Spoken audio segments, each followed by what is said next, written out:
campus en la modalidad mixta, el licenciado William Pech Navarrete. El día de hoy nos van a estar impartiendo una conferencia, Derechos Políticos Electorales de la Mujer. Nos acompañan los grupos de Derecho primero, cuarto y séptimo cuatrimestre de la modalidad escolarizada.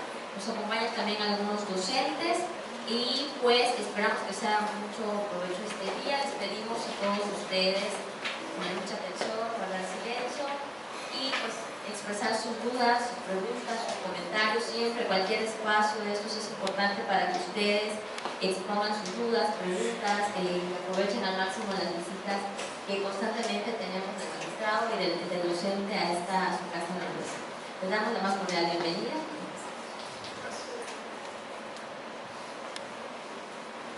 Muchas gracias, buenos días. Bueno, en primer término quisiera agradecer la invitación en nombre del Tribunal Electoral del Estado de Campeche para impartir esta plática sobre los derechos políticos electorales de la mujer en México, y agradecer particularmente a la maestra Rosalía del Carmen Castillo Méndez, rectora de la Universidad Valle de Calva, Campus Campeche, esta cordial invitación que nos hiciera al Tribunal Electoral. También quiero dispensar, como pidió personalmente el presidente del tribunal, el licenciado Víctor Manuel Rivero Álvarez. Él quería estar presente en esta plática, pero por motivos de trabajo tenemos pendiente un medio de impugnación que se nos presentó en la elección de comisarios municipales. Ustedes saben que están realizando últimamente, entran en posiciones de cargos el día 1 de noviembre, y tenemos que resolver este medio, ya el último el último de este proceso electoral que tuvo lugar en este año 2015, como ustedes saben. Por lo tanto, en nombre del señor Víctor también le agradezco esta invitación al tribunal, y también un saludo por parte de la magistrada Mirna Moguel, que es la otra integrante del pleno del tribunal.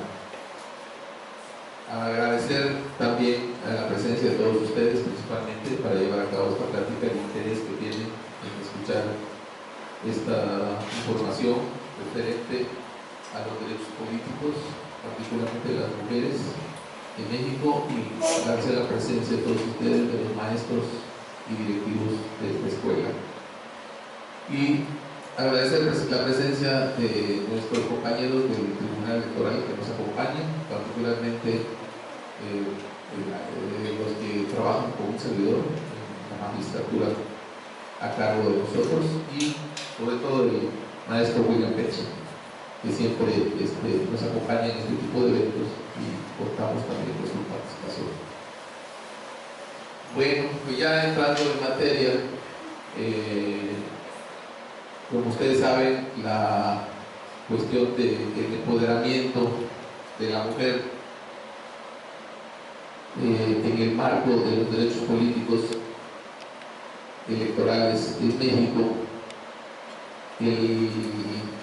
el origen de todo este movimiento, vamos a decirlo así, de todas estas acciones que han habido para llevar a cabo la igualdad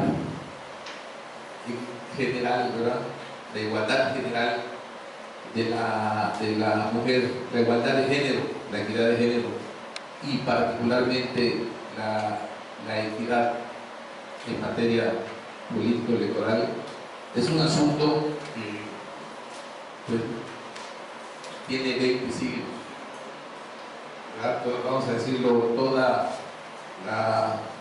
lo que ha durado la humanidad prácticamente, ¿no?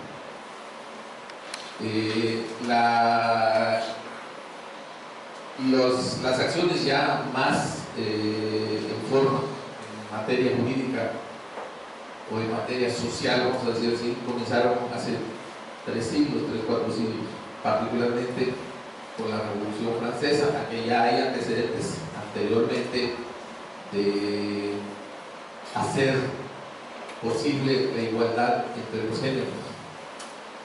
Pero ya concretamente acciones comenzaron con la Declaración de los Derechos del Hombre y del Ciudadano de 1789 en Francia, con la Revolución Francesa, donde se establecen, ¿verdad?, los derechos humanos, vamos a decir, la primera Declaración de Derechos Humanos.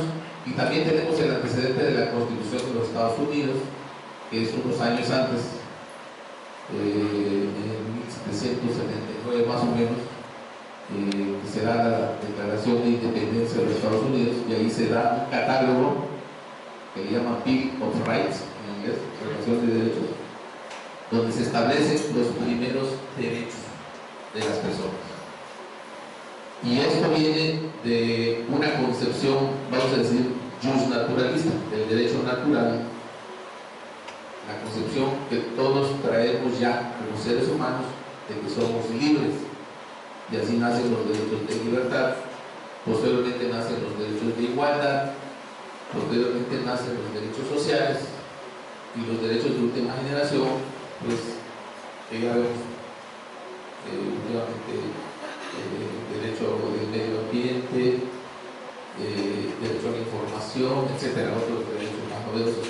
Pero primero fueron los derechos inalienables, imprescriptibles, que toda persona, por el simple hecho de ser persona, trae, ¿no? Son los derechos humanos. Pero cuando se empieza a consignar esto en la Constitución, en nuestra Constitución política de los Estados Unidos, pues tardamos mucho para consignar los derechos humanos. Imagínense que tenía 20 siglos o más de 20 siglos de que un emperador había hablado de los primeros derechos, pero tenía 3 o 4 siglos que en Francia, por las luchas de los ciudadanos franceses y también otros antecedentes en Inglaterra, se empezó a luchar por estos derechos humanos, porque como ustedes saben, los países europeos mayormente eran monarquías o imperios, entonces no existían derechos. Los derechos los tenía el rey, todo, no existía división de poderes, entonces todos los poderes se concentraban en la figura del rey, del emperador. Ellos creaban las leyes y ejecutaban las leyes.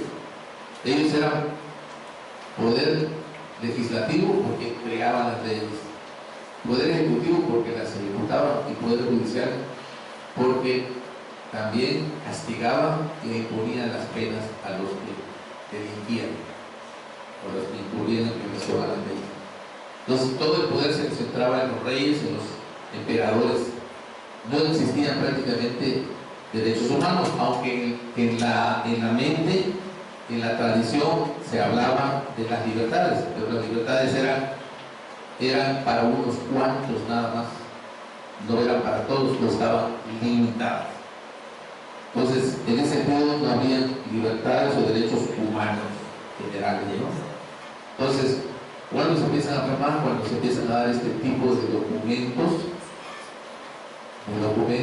de derechos humanos y posteriormente en tratados internacionales, y se empiezan a convertir los países con estas monarquías absolutistas, así se llamaban, se empiezan a convertir en monarquías o imperios constitucionalistas. Es decir, estos derechos humanos se empiezan a plasmar en las constituciones de los estados.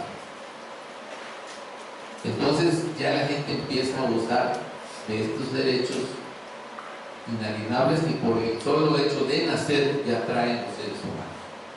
Como dice la Constitución, toda persona es libre desde el momento en que nace y entra al territorio nacional. Un esclavo de otro país que entra al territorio nacional, por el simple hecho de estar en el territorio nacional, ya es libre, adquiere todos los derechos que consigna la Constitución.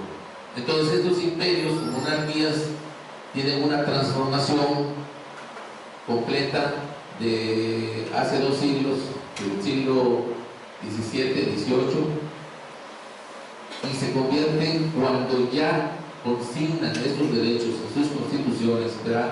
Mediante las luchas revolucionarias que se van dando, caen los monarcas en algunos casos, y en otros casos subsisten, pero ya como monarquías constitucionalistas.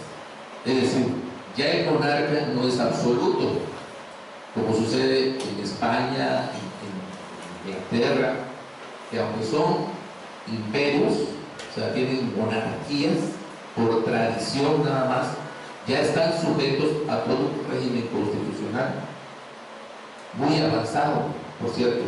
La figura del monarca nada más es decorativa prácticamente.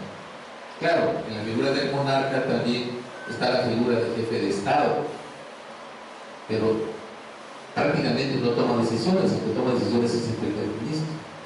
Y en otros casos se convierten en repúblicas, como en el caso de Francia, como en el caso de Estados Unidos y como en el caso de México, con el sistema presidencialista, en los cuales el poder se deposita en un individuo, pero que cada determinado tiempo se va renovando el poder.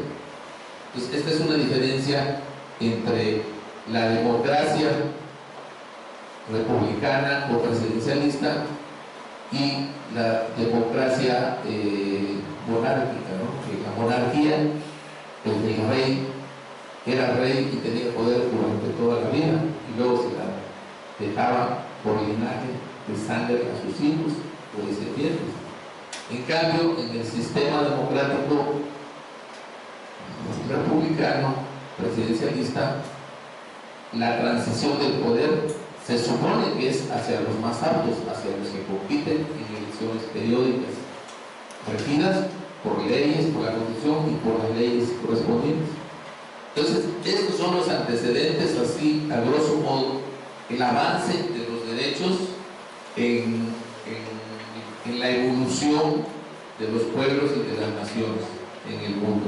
En general, claro, como todo, hay excepciones, hay países que todavía viven en una monarquía absoluta, etc., ¿no? Hay países más adelantados que otros, etc. ¿Cuándo llegan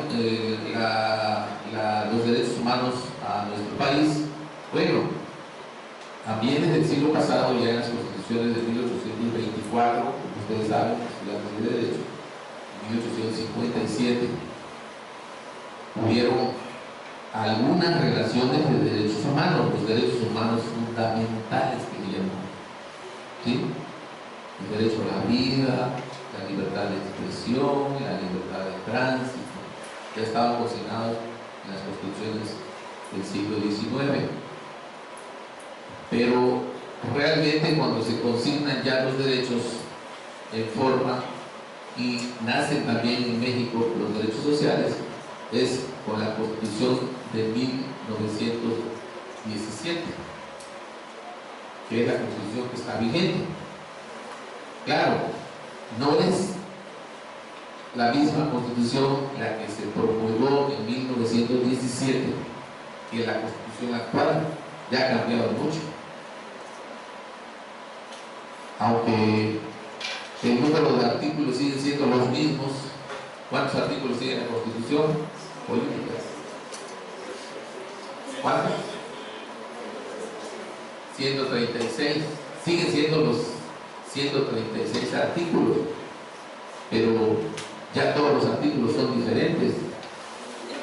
Yo creo que ya ningún artículo es igual que en 1917, todos han cambiado. Cada presidente de la República le agrega algo a la Constitución.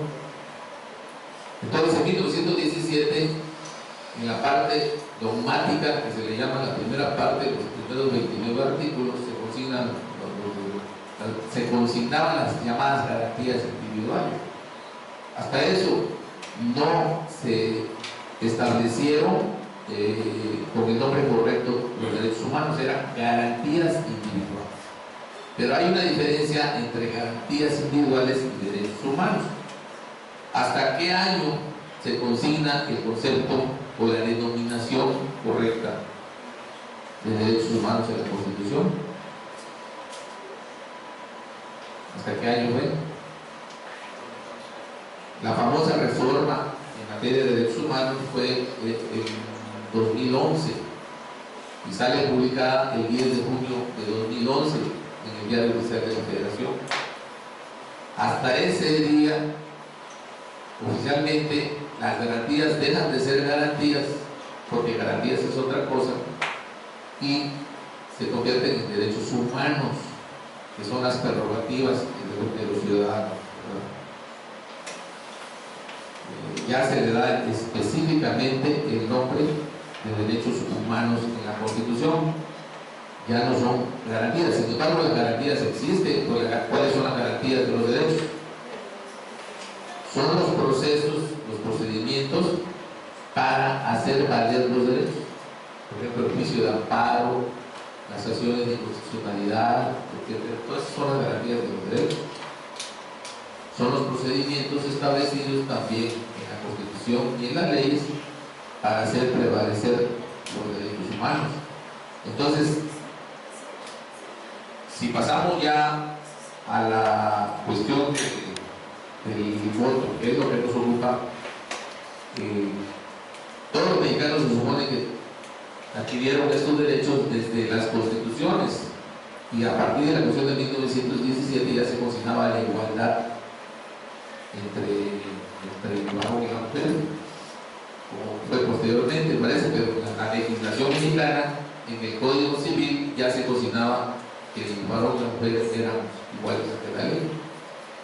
Sin embargo, esta era una mera declaración, porque en 1917 la Constitución, fíjense, la Constitución de 1917 no le concedió el derecho político de votar y ser votado, o sea, el derecho activo y pasivo a la mujer, sino consignó en el artículo 134, en el artículo 34, que todos los mexicanos, los ciudadanos, son los mexicanos que han cumplido 18 años, si son casados, o 21, si no lo son, y tienen un modo honesto de vivir.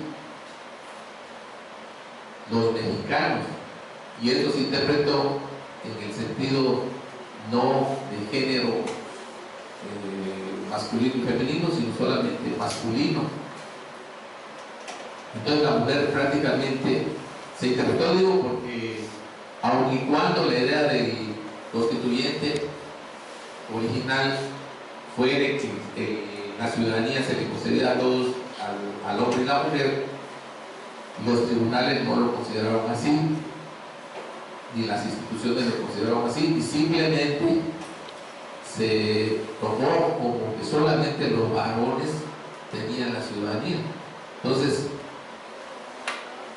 no se le otorgó la ciudadanía a la mujer, y por lo tanto, como solamente los ciudadanos mexicanos tienen derecho al voto, por lo tanto las mujeres, al no tener la calidad de ciudadanas, pues no podían votar. Fíjense ustedes. Entonces, ¿cuánto tardamos para que la mujer tuviera este derecho de votar, para ir equiparándose al varón en el derecho de igualdad política? En ese sentido, se tardaron 40 años, 40 y tantos años. Fue hasta 1953, el 17 de octubre de 1953, se acaba de celebrar en este mes el 62 aniversario de que se promulgó mediante este decreto el voto de la mujer. Pero nos tardamos mucho, le decíamos, tardamos mucho tiempo para consignar esto, porque muchos países, como ustedes ven, pueden ver en nota gráfica, ya habían aprobado o ya habían promulgado el derecho de voto desde principios de siglo. sobre todo países europeos, Estados Unidos e incluso algunos países americanos como Cuba ya habían aprobado el derecho de voto de la mujer. En México fue hasta 1953, el 17 de octubre. Aunque hubieron algunas legislaturas de los estados que aprobaron el derecho de voto en el ámbito municipal, fue hasta 1953 que el Congreso de la Unión aprobó la reforma al artículo 34 de la Constitución, y entonces le tuvieron que cambiar el término mexicano diciendo: son ciudadanos el varón y la mujer que teniendo 18 años tengan un modo honesto de vivir. Entonces ya la ciudadanía se le otorga a la mujer y automáticamente adquiere el derecho de voto. Y la ciudadanía ya es hasta a los 18 años, a partir de ese año. Y en 1955 fue que la mujer empezó a votar en la totalidad de las elecciones, hasta las elecciones federales. Les decía, habían algunos antecedentes en Yucatán, en San Luis Potosí, en Puebla, en Chiapas, que los estados, los congresos locales legislaron, pero en contra, casi siempre en contra de la mayoría de los legisladores.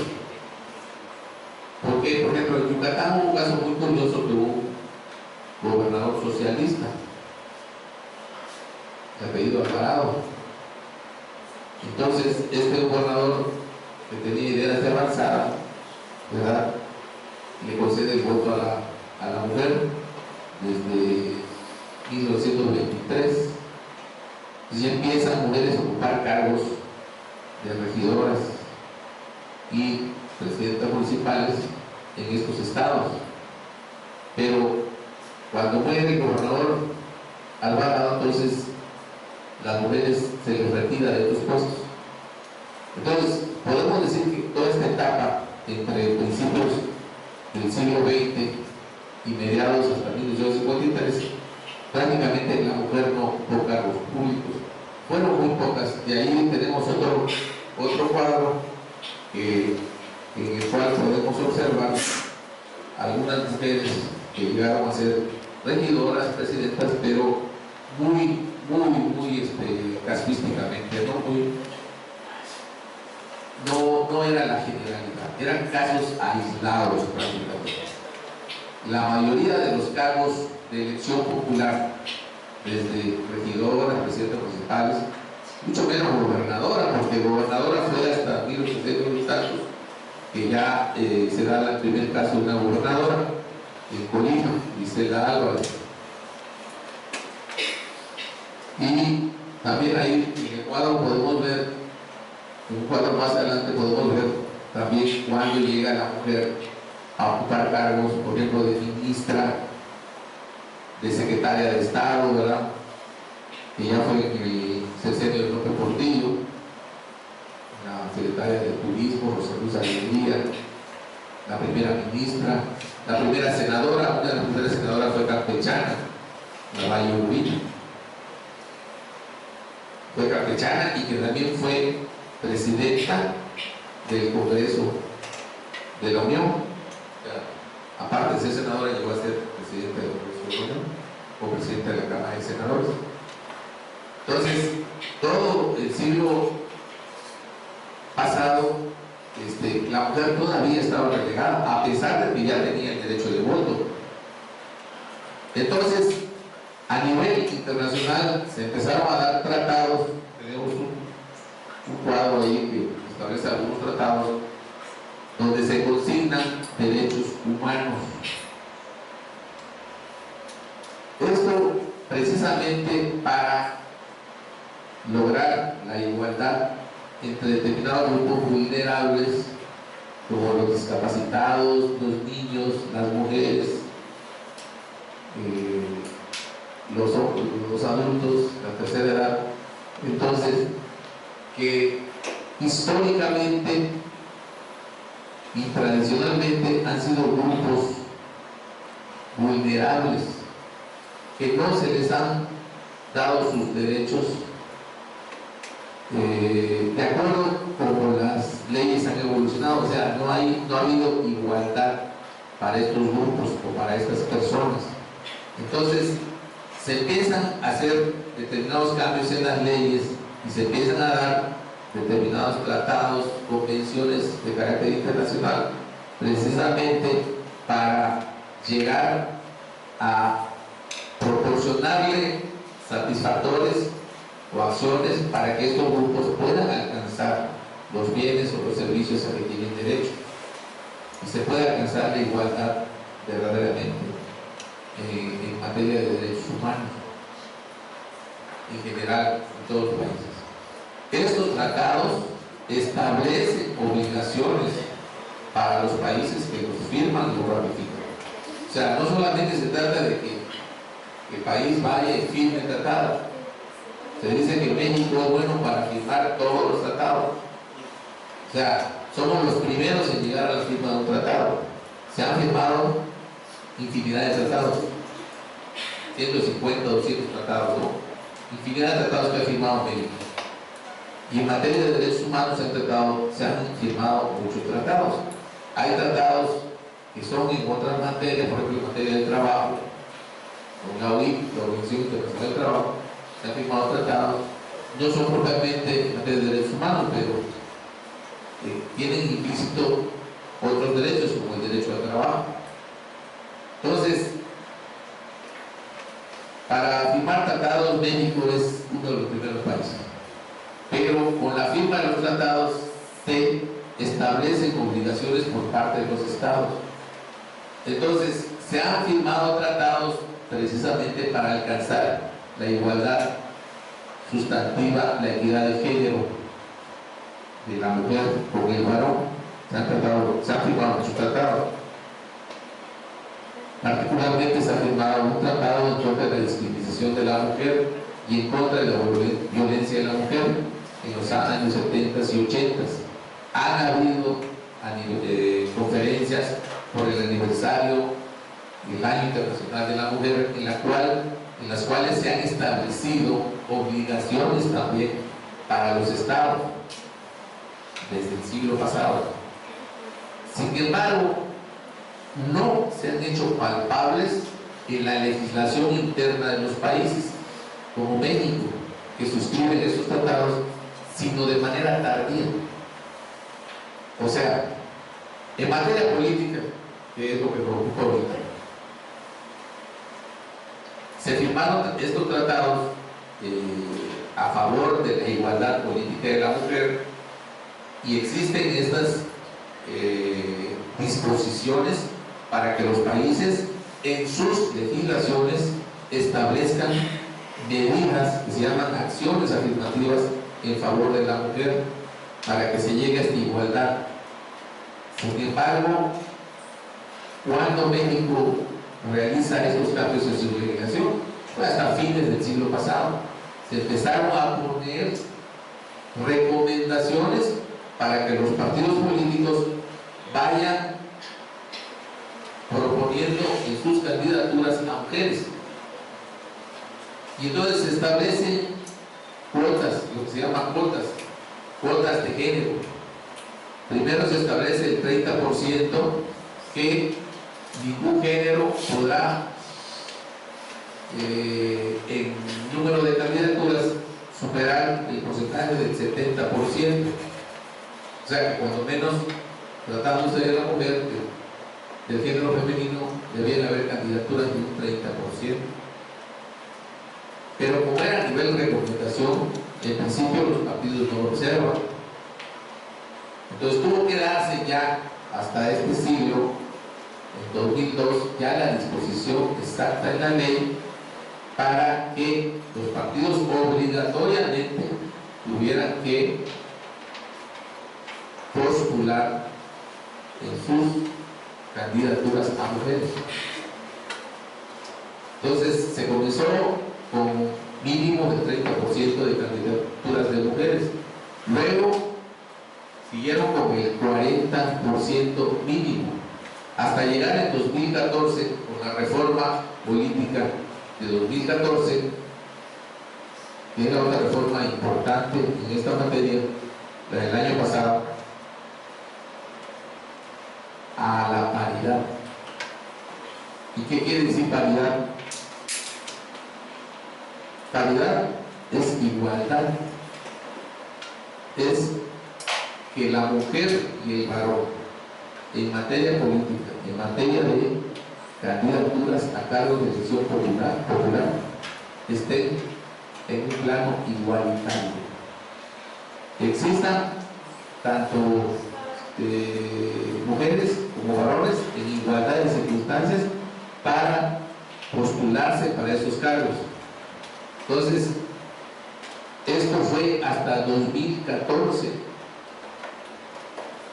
cuando ya se da la paridad, ya de manera obligatoria para los partidos políticos. O sea, los partidos políticos que son la vía para postular los candidatos para los cargos de elección popular, tienen la obligación de registrar 50% mínimo de mujeres a esos cargos, es decir, la mitad, que es la paridad. ¿En qué candidaturas? En todas. Existen las candidaturas de mayoría relativa en los cargos de legisladores a nivel federal y estatal, lo que son los diputados federales y los senadores, que son federales también, y a nivel estatal las diputadas y los diputados locales, y en el nivel municipal, que es el nivel de gobierno inferior, o el de menor nivel, no porque sea inferior, porque todos los niveles de gobierno son iguales, ¿no? Sino es el que se da a nivel municipal. También los componentes de los ayuntamientos, que son el presidente municipal, los regidores y los síndicos, en ese nivel de gobierno también se debe respetar la paridad, es decir, que las candidaturas que registren los partidos políticos sean 50 de mujeres y 50% de varones, ya de manera obligatoria. Y esto se puso en la reforma a la Constitución Federal y posteriormente las leyes federales en materia electoral y las leyes locales también en materia electoral homologaron sus disposiciones a esta reforma, a la Constitución Federal. Por lo tanto, esta disposición ya es general en todo el país. Ahora, ¿cómo van a registrar las candidaturas? Porque también, ¿qué pasaba con los registros de candidatos? Venían los partidos, ya sea ante el Instituto Federal Electoral, el anterior IFE o el nuevo INE, o ante los institutos electorales de los estados, y registraban a sus candidatos y ponían, como ustedes saben, la fórmula para diputado es propietario y suplente, y ponían como propietaria para cumplir con la cuota de género, podían comprometer a la mujer porque así se lo exigía la ley. Cuando hubo la cuota del 40%, ponían 40% a mujeres, pero como suplentes ponían a varones. Entonces, en 2009, 2012, en la elección de 2012 se dio el caso de que muchos partidos registraron a mujeres, aparentemente cumplieron con su cuota de género del 40%, pero ¿qué pasó? Luego las mujeres diputadas propietarias a nivel federal renunciaban. Entonces, ¿quién ocupaba su lugar? Pues el suplente, y el suplente era varón. Entonces se consideró esto una burla a la ley, o un fraude de la ley, porque finalmente los que ocupaban la titularidad del cargo eran hombres. Entonces muchas mujeres, fíjense cómo muchas mujeres se prestaron a este juego. ¿Qué hizo el legislador? ¿Qué hizo el Tribunal Federal Electoral? Pues en las sentencias que dictó, en los casos que fueron impugnados por este asunto, que se conoce como el caso de las Juanitas, estableció como medida, y ya después el legislador lo estableció en las leyes, que tanto propietario como suplentes tienen que ser del mismo sexo. Entonces, ahora, si renuncia el propietario, pues entra el suplente que es del mismo sexo. Si el propietario es mujer, pues entra a suplirla a una mujer. Entonces ya no se puede hacer esto.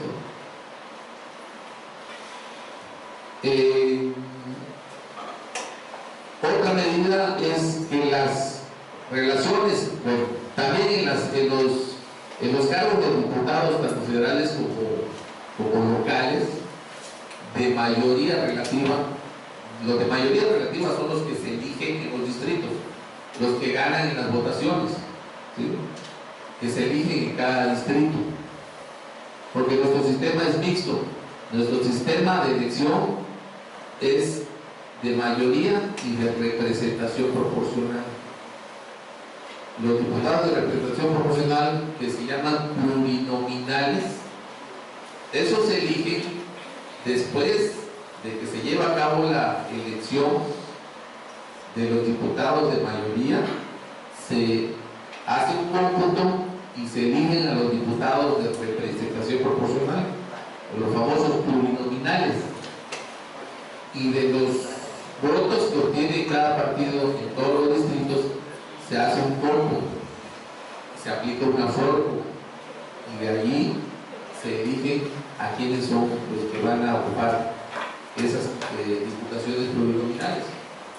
Y los partidos lo que hacen es registrar una lista de candidatos plurinominales. Cada partido registra su lista. Pues esas listas también tienen que cumplir con la paridad de género. ¿Cómo cumplen con la paridad de género? Pues alternando mujer, varón o varón, mujer. O sea, en primer lugar tendrá que ser de un género, en segundo lugar de otro género, y así sucesivamente hasta completar el número que deben llevar las listas. Lo mismo en las planillas de regidores y síndicos de ayuntamiento, ¿sí? También tiene que ser de manera alternada. Finalmente, esto lo que hace es acercar en los resultados electorales, ya cuando se realizan las elecciones, ya se entregan las constancias de mayoría a los ganadores. Lo que hace es acercarnos a la paridad, a que todo quede parejo entre diputados varones y diputadas mujeres. En algunos casos no puede ser posible por determinadas circunstancias, no es posible, porque por ejemplo si un congreso tiene, por ejemplo el congreso de nuestro estado, de Campeche, tiene 35 integrantes, 21 de mayoría y 14 de representación proporcional. Entonces no puede ser posible que quede exactamente el mismo número de diputadas que el mismo número de diputados. Entonces, con un género puede quedar con un diputado más, ¿verdad? En el número total. ¿Y qué ha resultado? ¿Verdad? Ahí tenemos unas gráficas de ayuntamientos, de los ayuntamientos de la última elección, de las últimas elecciones, tanto a nivel federal como a nivel local. A nivel federal se ha observado que de un 30-40% que tenían de mujeres, ahorita ya casi llega al 50% en la Cámara de Diputados Federal. En la Cámara de Senadores hay menos mujeres que hombres, todavía no llegan a la paridad. Pero en los ayuntamientos del estado, en la última elección, la de este año, ya más o menos se va alcanzando la paridad entre los regidores y síndicos del ayuntamiento, o de los ayuntamientos. Pero sucede una cosa muy curiosa en el Congreso del Estado, que ¿cuántos integrantes dijimos que tiene el Congreso del Estado? 35. ¿Cuántos de mayoría?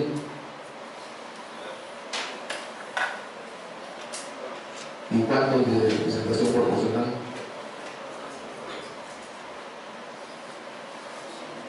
21 de mayoría y 14 de representación proporcional. ¿Por qué 21? Porque hay 21 diputados de mayoría relativa.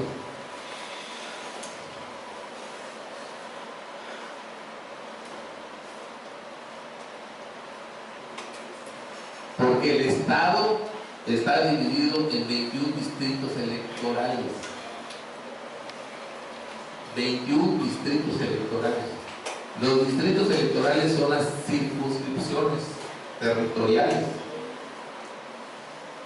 que ha aprobado el Congreso del Estado y que están plasmadas en la Constitución y en la ley, en las que se eligen al diputado, a un diputado. Por ejemplo, el municipio de Campeche tiene 6 o 7 distritos electorales. Cada uno de ustedes en su credencial pueden ver que pertenecen a un distrito y a una sección. La sección es la otra de determinación geográfica, que es la más chica, que está dentro de un distrito, compuesta por cierto número de ciudadanos, por cierto número de manzanas y de ciudadanos que en una sección van a votar a determinada casilla. Entonces todos ustedes, si ven su credencial de elector, tienen un distrito y tienen una sección electoral en la cual van a votar, en la cual van a ejercer su derecho de voto. ¿Okay? Entonces el Estado de Campeche tiene 21 diputados de mayoría porque está dividido en 21 distritos electorales de mayoría o uninominales, también se le llama.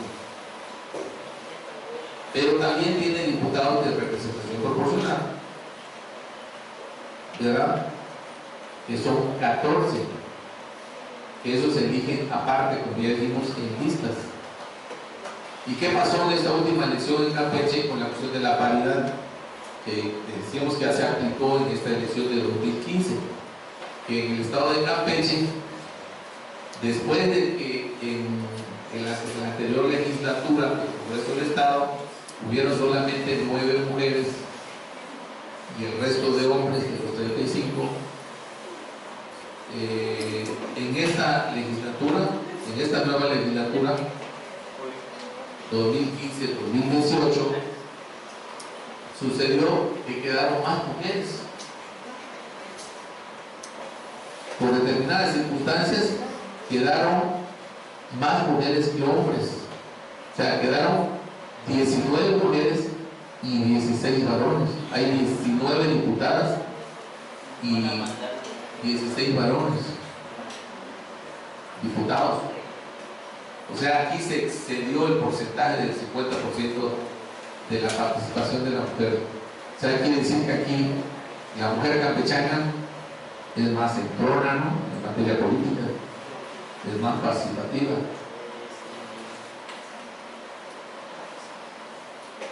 Y aparentemente aquí los partidos políticos sí cumplieron con la paridad, con la equidad de género, al momento del registro. Y al momento de la asignación resultaron más mujeres que hombres, ¿no?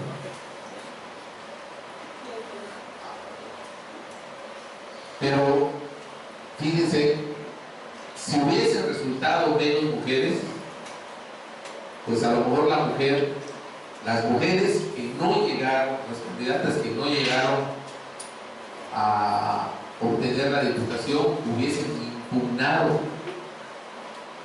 la elección, y a lo mejor el tribunal del Estado, nosotros, a lo mejor, estudiando el caso, se les hubiese resuelto a favor para que verdaderamente existiera la paridad, se cumpliera con la paridad de género 50-50 que establece la Constitución y la ley del Estado.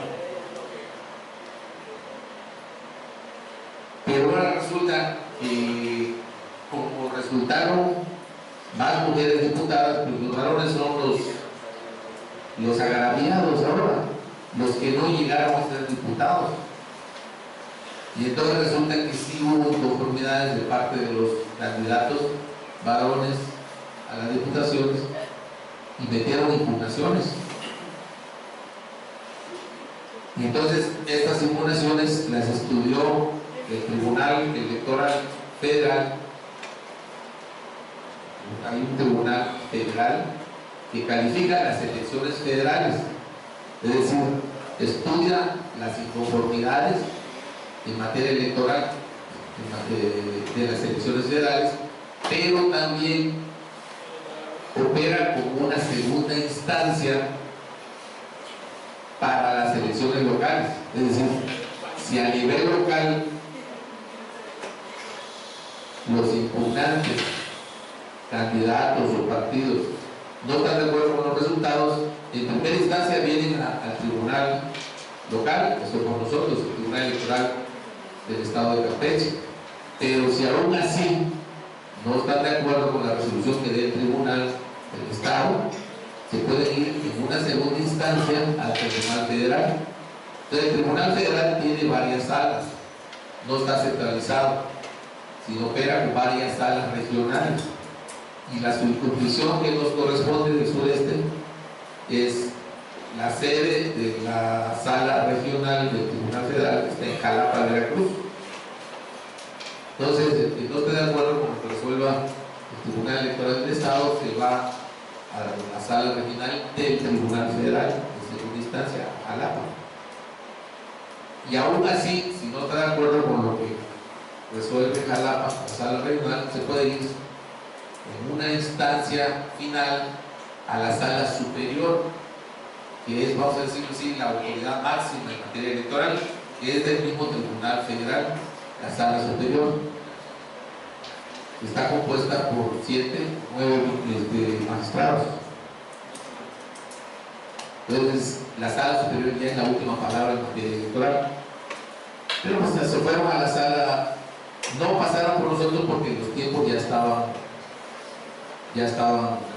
cercanos para la toma de posesión, que fue el 1 de octubre.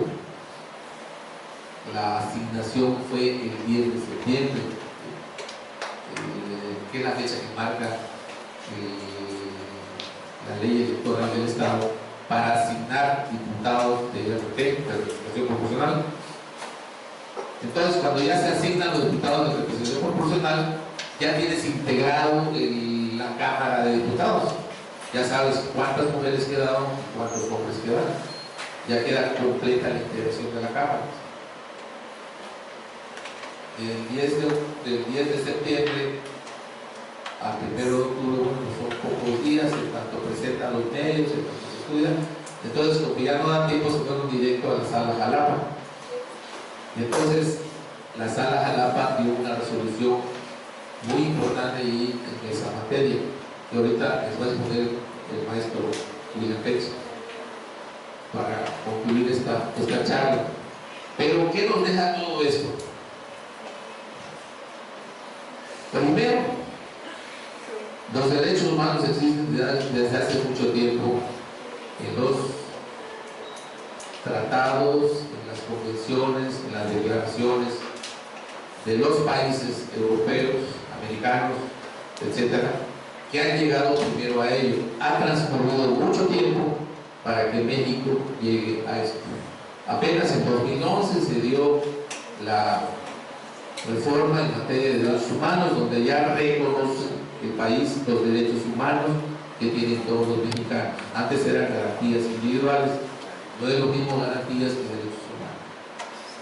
En esta misma reforma importantísima de 2011 en materia de derechos humanos, cuando hablamos de mujeres estamos hablando de derechos humanos, porque la igualdad es uno de los derechos humanos básicos, y la igualdad entre sexos, la equidad de género está establecida desde hace mucho tiempo en los tratados, ¿sí?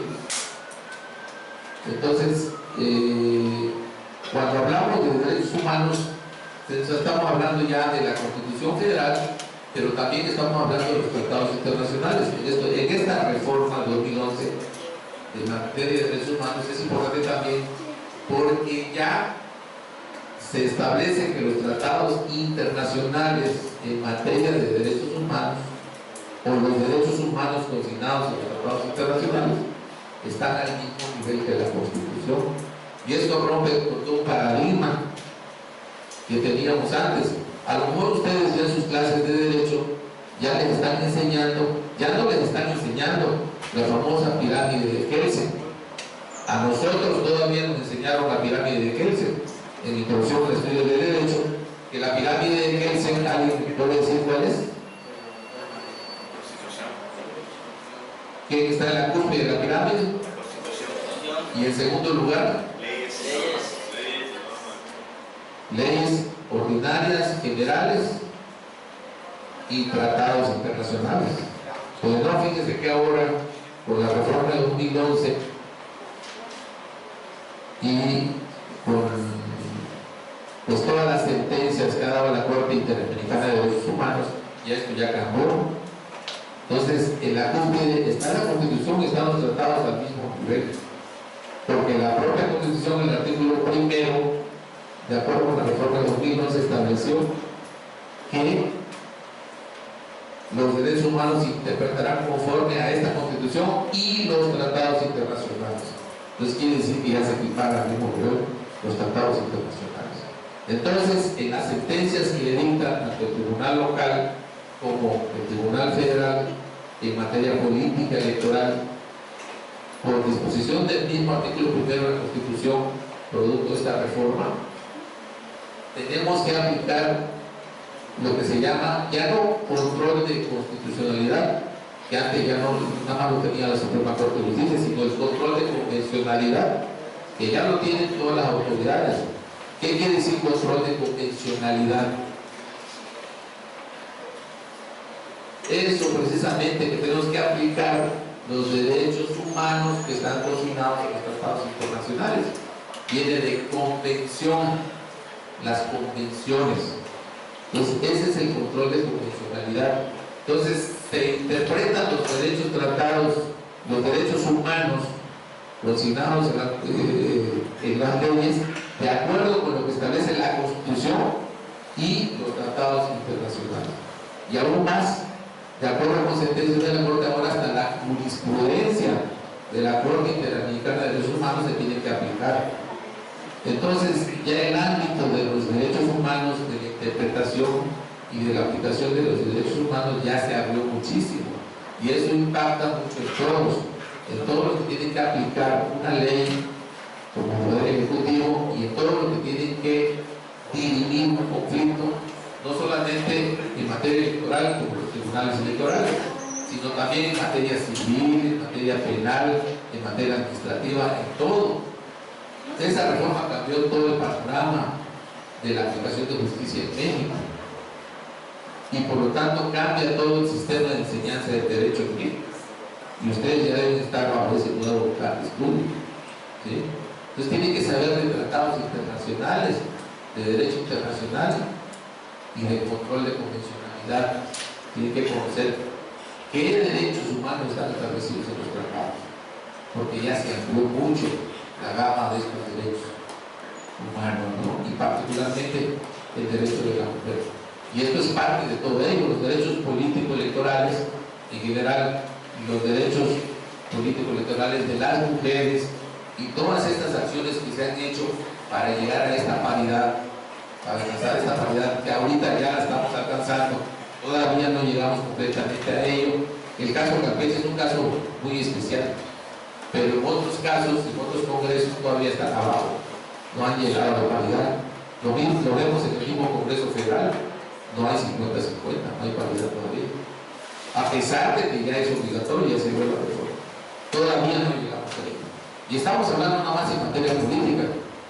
En materia laboral todavía hay discriminación para el trabajo de la mujer. En otras materias, afortunadamente en materia educativa ya la mujer tiene acceso a todo, pero hubo un tiempo en que la mujer no podía entrar a la universidad, no podía estudiar una carrera, etcétera, ¿no? O sea, había mucha discriminación. Ahorita ya vamos igualando este tipo de derechos, pero estamos llegando tarde como país. Qué bueno que ya llegamos, aunque tarde, ya están las leyes, ya está puesta toda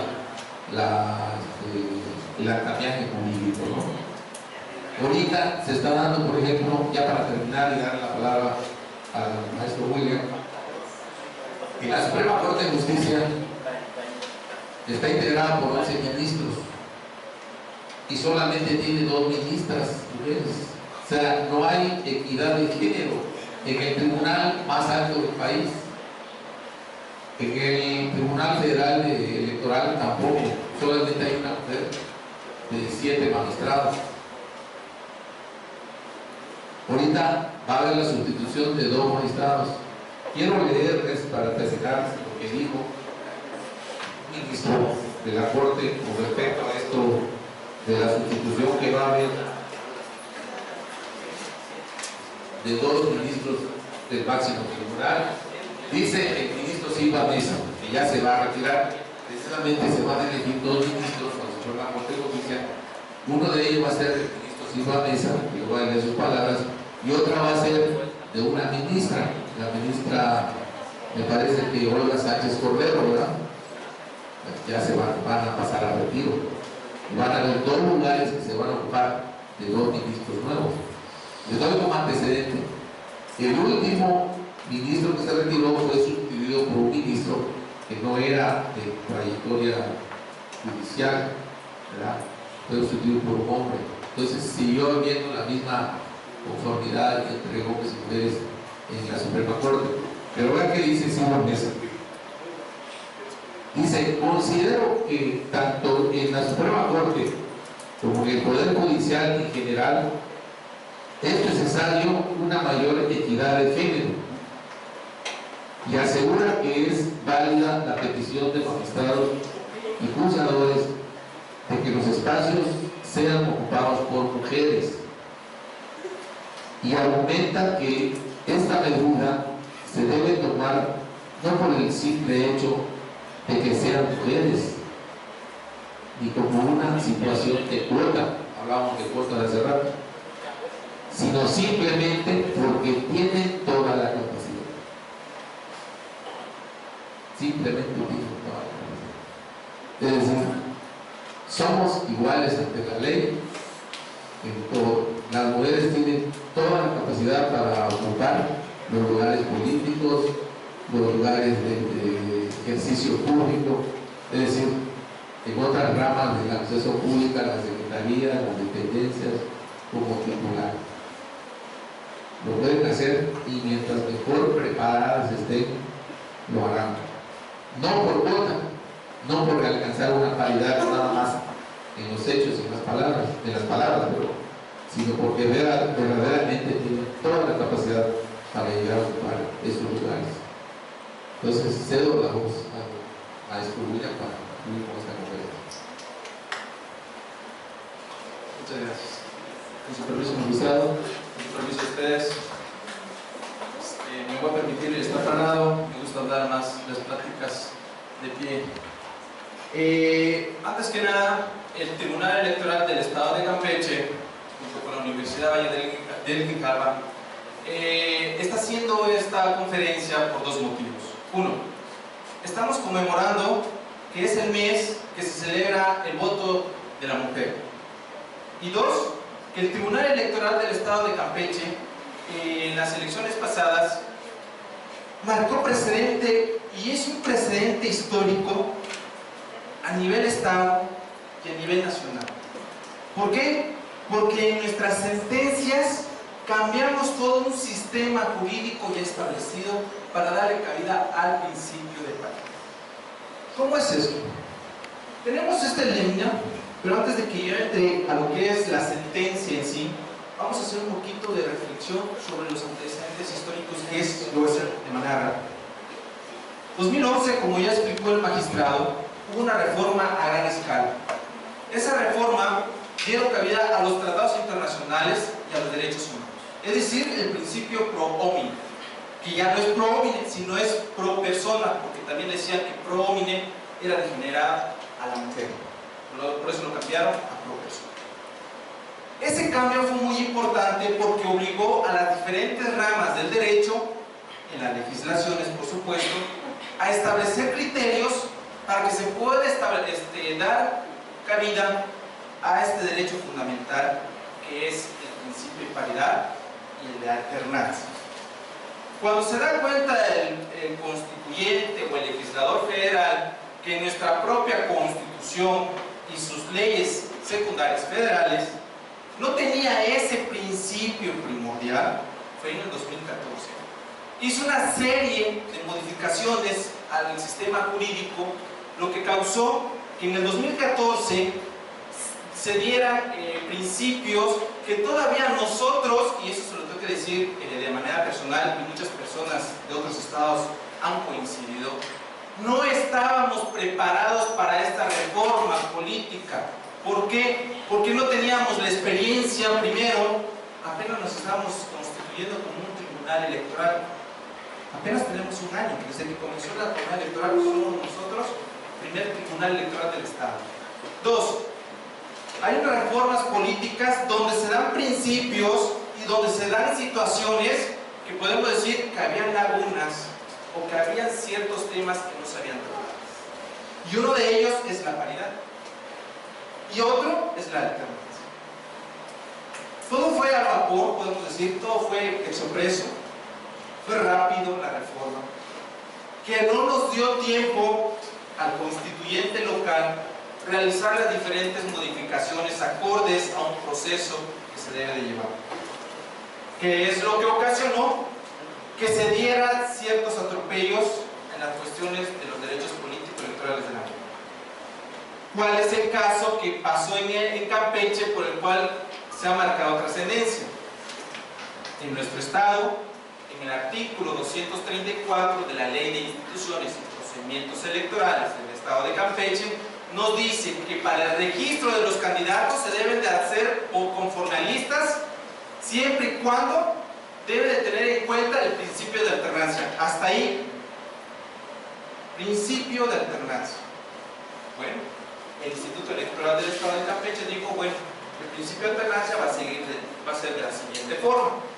Crean ellos sus propios lineamientos para el registro de los candidatos y dice el Instituto Electoral, se podrá hacer de forma por paquetes o de forma, como lo podemos ver en esta lámina, que es 2 hombres, primero y segundo, 2 mujeres, tercero y cuarto, 2 hombres, 5 y 6, y así se va.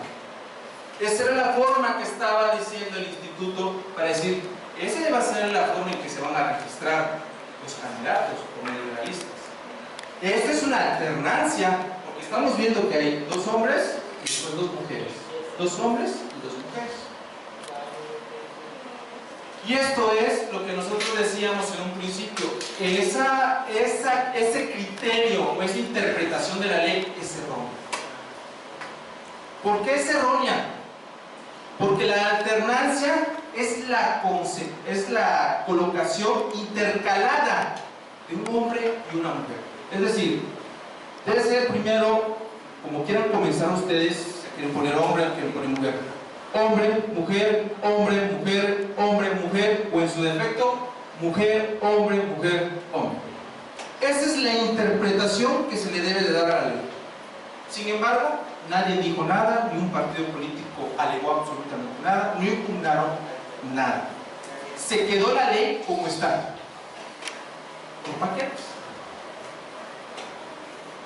Vienen las elecciones, viene un proceso de selección, vienen los partidos políticos y oh, sorpresa, un partido político registra su lista y resulta que los que estaban contendiendo en esas listas dicen, permíteme, hay un problema en esa lista. El candidato que está en la, el candidato que está en la posición número 10 mete su medio de impugnación ante nosotros, ante el Tribunal Electoral del Estado de Campeche, y esta es la denominación que se le dio. Primero, un RAP, que es un recurso de apelación, Eso lo pueden encontrar en el artículo 715 de la Ley de Instituciones y Procedimientos Electorales, que nos dice: en contra de los actos de la autoridad procede el recurso de apelación. Básicamente, el registrar esta lista es un acto de una autoridad, porque ya lo tiene como hecho a través de un acuerdo. Entonces nos dice que tuvo la posición 10.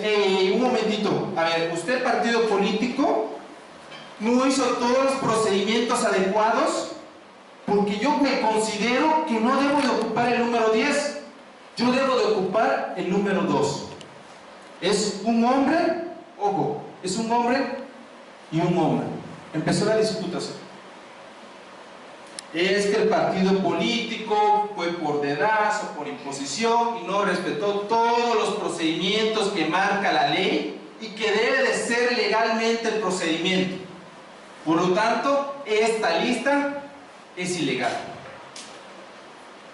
A ustedes, Tribunal Electoral del Estado de Campeche, les pido por favor que analicen el procedimiento, y si es así y me ves favorable, yo debo de ocupar la posición número 2. ¿Por qué? Por mi currículum, por todo lo que he hecho, la trayectoria política que he tenido en el partido político, etc. Nosotros analizamos y aparentemente, pues en esta posición, nosotros nada más tenemos que responder o emitir sentencias respecto de lo que nos están diciendo. No podemos ir más allá.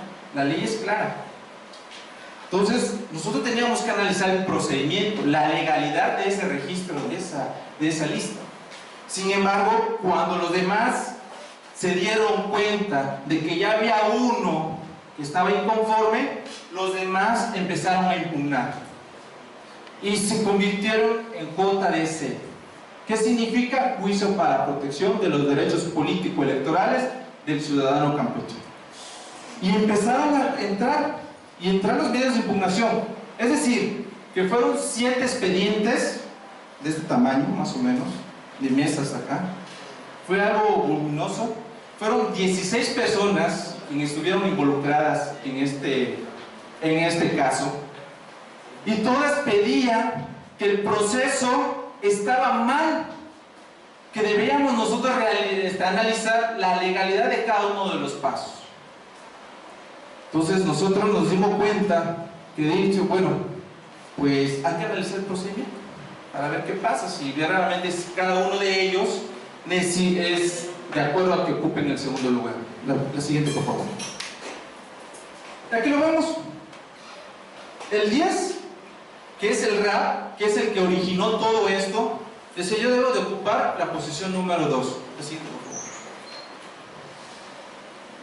por favor. Pero acá, fíjense que fue algo sorprendente. Ya estábamos a unos cuantos días de emitir sentencia, y esto es porque los tiempos en materia electoral son muy cortos, y resulta que a pocos días, la que ocupa el 4.º lugar, la señorita, no sé, que ocupa el 4.º lugar, presenta un medio de impugnación, el último, un JDC, un juicio para protección de los derechos políticos electorales. Y ella dice: a ver, momentito, todos están peleando que fue un indebido proceso, que hubo ilegalidad, que hubo vicios en ese dicho proceso. Pero lo que yo vengo a pelear es que ese registro de esa lista no hay alternancia y no hay paridad. A ustedes, Tribunal Electoral, lo que le pido a ustedes es que esa lista la revoquen y que hagan una nueva cumpliendo con los principios de paridad y alternancia. Es decir, ya teníamos 2 elementos para estudiar: o es el procedimiento, si fue conforme a la ley, si cumplía con los principios legales, y el último que decía: no, tú tienes que analizar la paridad y la equidad, la alternancia. Entonces, bajo esa decisión, todo el equipo que conforma la magistratura, entramos al estudio y se optó por decir: bueno, si ya hay un principio constitucional que debemos respetar, que es el de la alternancia, el procedimiento lo vamos a hacer a un lado y la lista la vamos a revocar para que nosotros demos la participación de la mujer en ese sentido. Lo que hicimos nosotros en la sentencia es decir: no entramos al estudio del procedimiento, sino que de entrada revocamos esta lista y le pedimos al partido político que haga una nueva, siempre y cuando respete el principio de paridad y alternancia. Nosotros no le dijimos ni le impusimos con quién iba a comenzar, si con mujer o con hombre. Lo único que decíamos nosotros es: tienes que respetar ese principio de alternancia. Pero ¿qué pasa? Resulta de que hay un proceso también dentro de esto, de que la que ocupa la posición número 3, que es también una mujer, la mujer número 4 dijo: tienes que estudiar por principio de paridad y alternancia. La posición número 3 dijo: yo no me quiero meter en problemas, ¿sabes qué? Ustedes mátense como quieran, ustedes sigan el procedimiento, yo me separo y yo no quiero ver absolutamente nada con esto. Entonces ella se desiste de esto y dice: que alguien ocupe mi lugar, yo ya no quiero más problemas. Entonces es cuando la de la posición 4 dice: pues es que yo tengo la oportunidad de alcanzar la posición número 2 si hay alternancia, o en su caso la posición número 1. Y entonces es cuando viene el procedimiento, la que sigue por favor. Y resulta, aquí ya lo tenemos, resulta de que ni el 10 ocupó el 2, ni el 9 ni el 8, sino la que ocupó el cuarto lugar entró al segundo lugar. El partido político dijo: miren, yo tengo mi primer lugar, así se va a quedar. La que va a ocupar el segundo lugar por el principio de alternancia, pues va a ser la número 4, porque la 3 ya se desistió del proceso. Y entonces emite una nueva lista y ya la tenemos de esta forma. Lo registra ante el Instituto Electoral del Estado de Campeche, nos los dan a conocer y nosotros la analizamos. A ver, ¿cómo está? Hombre, mujer, perfecto. Cumplieron cabalmente con esta resolución. Cumplieron perfectamente con este principio. Y este es lo que da por primera vez en nuestro estado que nosotros, en posición de preservar los derechos político-electorales de la mujer, emitimos esta sentencia para darle paridad y alternancia y darle cabida a los derechos político-electorales de la mujer. Esta es una sentencia que nos cayó a nosotros. Y la segunda, pues sí, retroceder.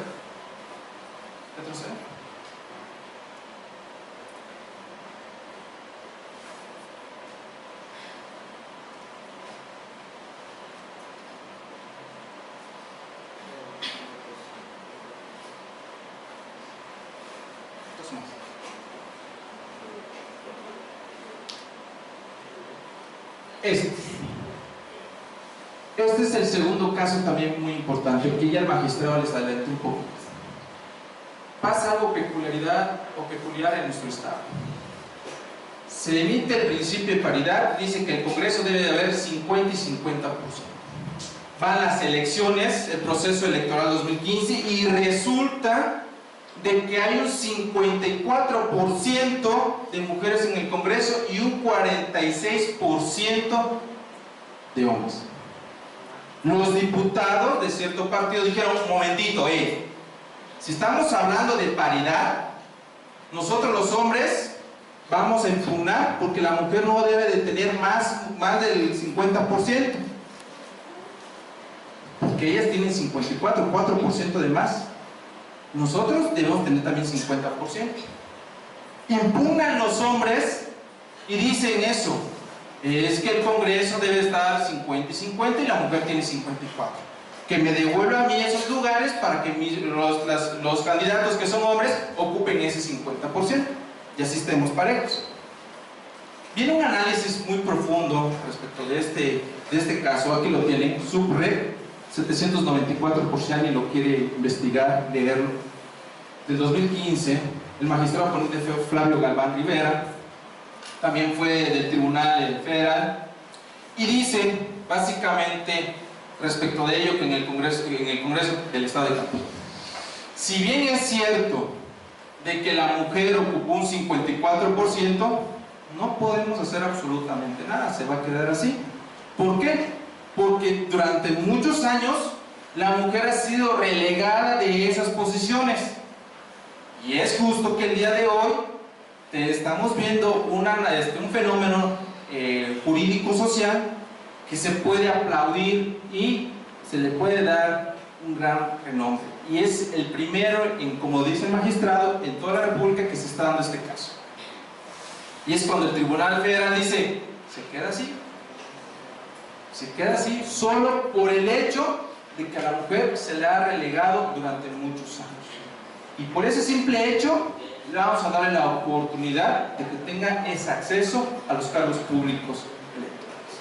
Lo pueden buscar ustedes en Google, lo pueden ustedes poner así y pueden ustedes ya analizar de manera global, de manera minuciosa, estos expedientes y se darán cuenta de que son criterios innovadores, son criterios que apenas se están dando en nuestro sistema jurídico y que en este caso nosotros ya dimos un gran paso en ese sentido, ¿no?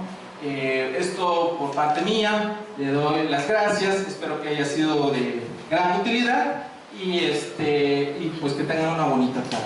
Gracias. ¿Alguien tiene alguna pregunta, algún comentario?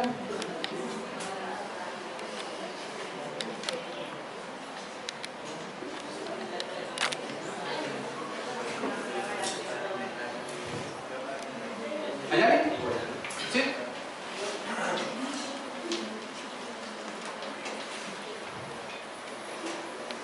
¿Quién emitió la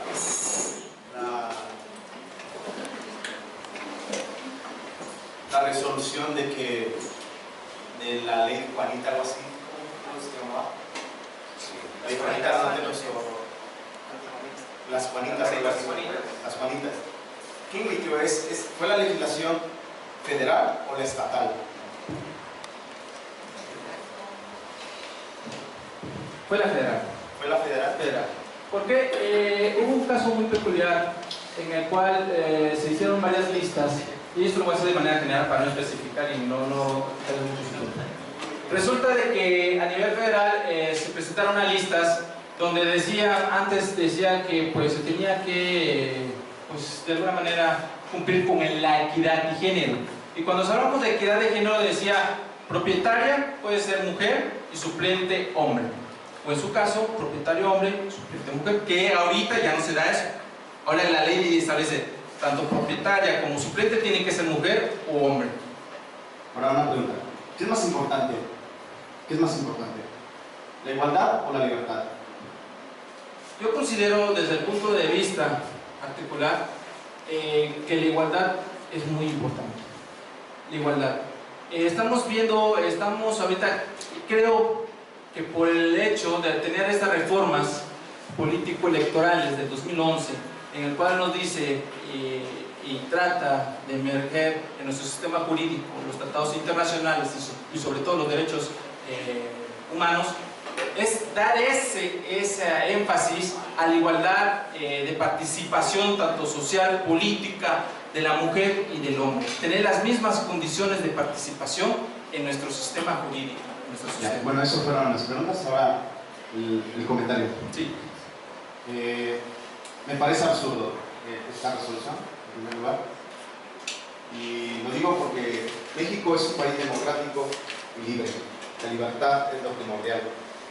Y según esta resolución, no existe democracia, existe dedocracia. Yo asigno que tiene que ser una mujer y un hombre, pero somos seres competentes. La forma de ver, todos somos seres competentes.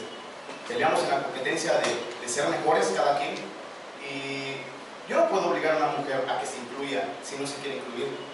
La mujer que no quiere pelear su puesto en el tribunal o en la Cámara de Diputados y no quiere permanecer por cobardía, porque sería por cobardía, por la presión, está denigrando a su género. Pero no, la ley no se debe de prestar, o el Estado mismo no se debe de prestar para concientizar estas cosas, o para consentir, mejor dicho, estoy mal, consentir este tipo de cosas. Con una resolución así, yo creo que lo que se está haciendo es permitir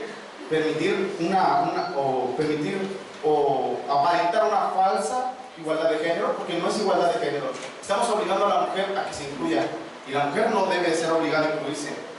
Sé que hay mujeres capaces, no estoy diciendo que no existan mujeres capaces de permanecer en sus cargos, pero depende de la consideración de cada género el incluirse y el que exista equidad, pero no debería de existir tal resolución. A mi punto de vista, yo creo que es muy absurdo el hecho de querer aparentar mundialmente que ahí tenemos un país donde existe igualdad de género, simplemente por el hecho de que existen 50% de mujeres en el Congreso y 50% de hombres. Eso no dice nada. Eso es todo. Okay. Agradezco tu comentario.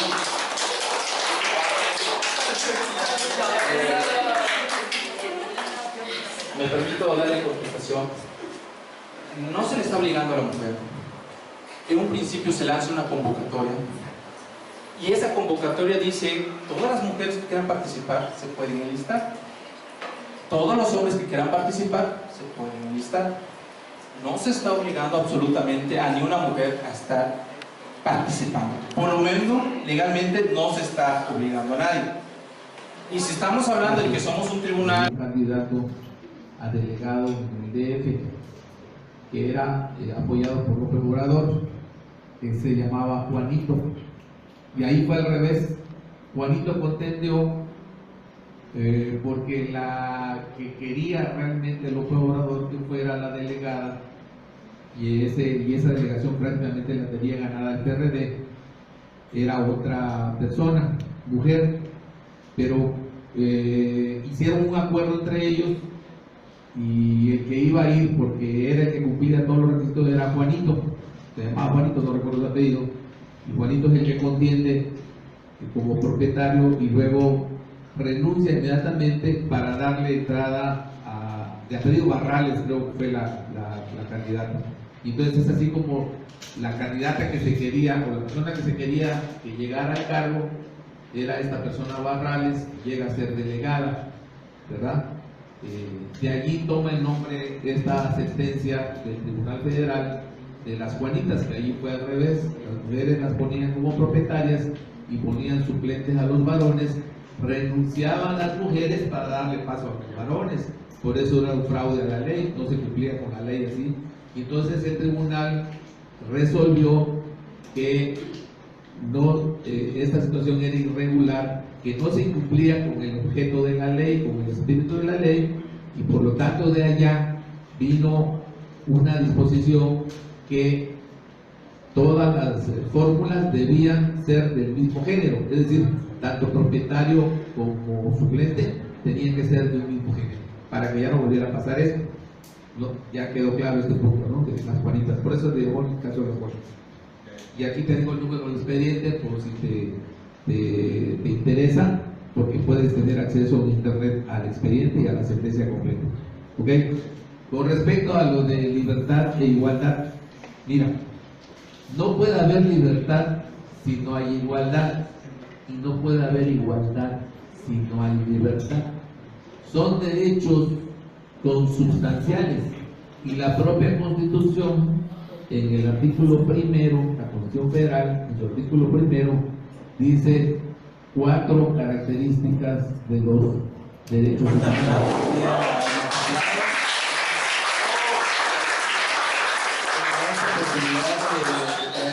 A tus alumnos, por parte de la rectora, le da una disculpa que no pueda estar aquí presente. Pues hoy damos concluida esta conferencia y pues le agradecemos nuevamente aquí al magistrado y al maestro Wilber por haber venido a esta conferencia. Maestro, gracias por